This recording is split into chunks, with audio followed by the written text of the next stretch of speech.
वंदे मातरम। नमस्कार। जय Shri Ram. Mumbai high court में जो तमाशा चल रहा है, मुझे क्षमा करना आप, मैं शब्द इस्तेमाल कर रहा हूँ, तमाशा चल रहा है। विशेषकर जो एक अत्यंत महत्वपूर्ण केस जिस पर दुनिया भर की निगाहें हैं, दिशा सालियान का केस, जो मार्च से लेकर के अब तक गोते लगा रहा है। जैसे समुद्र में कोई चीज़ गुम गुम जाती है, गिर जाती है, गिर पड़ती है या डाल दी जाती है, और वो जो गोते लगाती है, तो गोते लगाते हुए समझ में नहीं आ रहा है कि उस केस का हो क्या रहा है।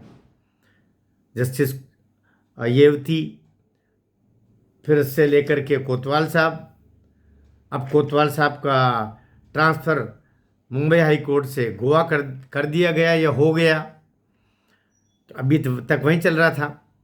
20 नवंबर को उनको ही वापस उसकी हियरिंग करना थी। वो वहाँ से घूम करके और अब गोवा चले गए।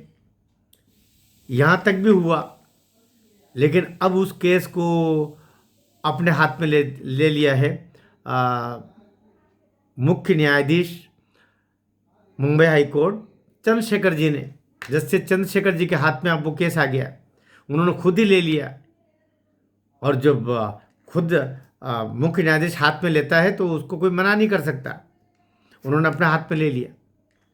इधर जो बाकी डेवलपमेंट हुए कि 20 नवंबर के दिन ही दिशा सालियान का केस भी, और 20 नवंबर के दिन ही जो कंटेम्प्ट का केस है आ, नीलेश ओझा जी के ऊपर, वो भी उसी दिन हियरिंग रखी।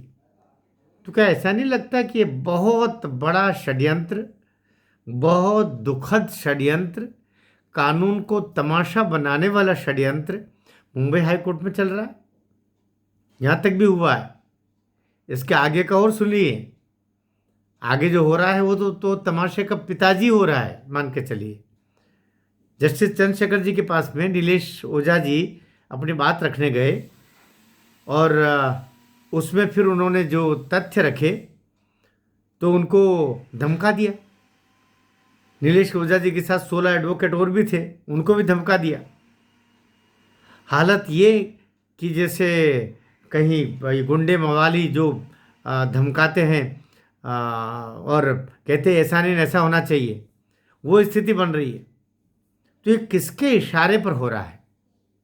ये हो क्या रहा है? तो अभी सतीश सालियान जी ने तो अपनी एक पिटिशन, बल्कि इस एक ही पिटिशन को 3-4 जगह उन्होंने मूव की है। माननीय उच्चतम न्यायालय के पास भी भेजी है, हमारे देश के माननीय प्रधानमंत्री जी के पास भी भेजी है, राष्ट्रपति जी के पास भी भेजी है, उपराष्ट्रपति जी के पास भी भेजी है कि ऐसा ऐसा चल रहा है मुंबई हाई कोर्ट में। और उसमें पार्टी बनाया है चंद्रशेखर जी को, जो मुख्य न्यायाधीश है। तो ऐसा ये कि हो क्या रहा है?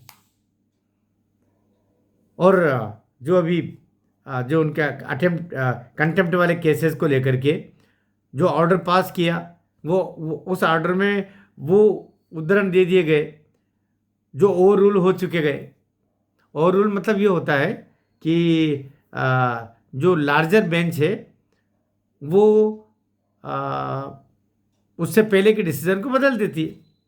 सुप्रीम कोर्ट की बात हम करें तो जो लार्जर बेंचेस होती है, जैसे 1 सदस्य होती है, 2 सदस्य होती है, 5 सदस्य होती है, 7 सदस्य होती है, 9 सदस्य होती है। तो जो लार्जर बेंच होती है, 1 वाले की 2, 2 वाले का 5, 5 वाले का 7, 7 वाले का 9, तो जो लार्जर बेंच होती है वो उसको जो निर्णय देती है, तो पहली वाली का वो जो निर्णय होता है वो फिर किसी काम का नहीं होता, क्योंकि लार्जर बेंच का जो रूल होता है वो फिर स्वीकृत होता है सभी हाई कोर्ट में और नीचे के सारे कोर्ट्स में, ट्रायल कोर्ट्स में। लेकिन यहाँ तो ये है कि जो ओवर रूल हो चुके हैं उनके ऊपर फिर लार्जर बेंच ने डिसीजन दे दिए हैं और वो निरस्त हो गए हैं, उनको लगा करके और नीलेश ओझा जी के मामले में ऑर्डर पास कर दिए गए।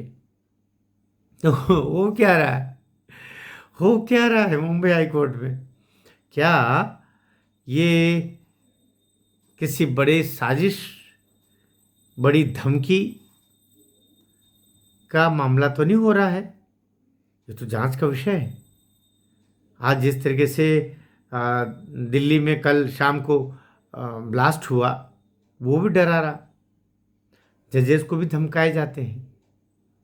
मुंबई हाई कोर्ट में तो सामने सामने देख रहे हैं कि जब जिनके तार जो है, जो अपराधियों के तार कहाँ से कहाँ तक जुड़े होंगे, पाकिस्तान, सऊदी अरब और दुनिया के न जाने किन मुल्कों से जुड़े होंगे, उनके खिलाफ हियरिंग हो रही है सतीश सालियान जी की उस पिटिशन पर। तो चंद्रशेखर जी ने तो माननीय जस्टिस साहब ने तो अभी बिल्कुल ऐसा लगता है कि उनका बस चले तो लग रहा है कि पिटिशनर ने पिटिशन ही क्यों दायर की। तो बड़ी चिंता नहीं है 20 नवंबर को क्या होगा, ये चिंता वाली बात कर दी है। लेकिन माननीय प्रधानमंत्री जी पर भरोसा है। सतीश सालियान जी की पिटिशन उनके पास में दोनों तरीके से गई है, हार्ड कॉपी भी गई है, सॉफ्ट कॉपी भी गई है, राष्ट्रपति जी के पास में गई है, उपराष्ट्रपति जी के पास में गई है। तो उस पर कार्रवाई होना चाहिए। और जो जो कुछ अभी हाई कोर्ट मुंबई में हो रहा है, जिस पर दुनिया की निगाहें हैं, उस पर एकदम ध्यान देने की आवश्यकता है। भारत माता की जय।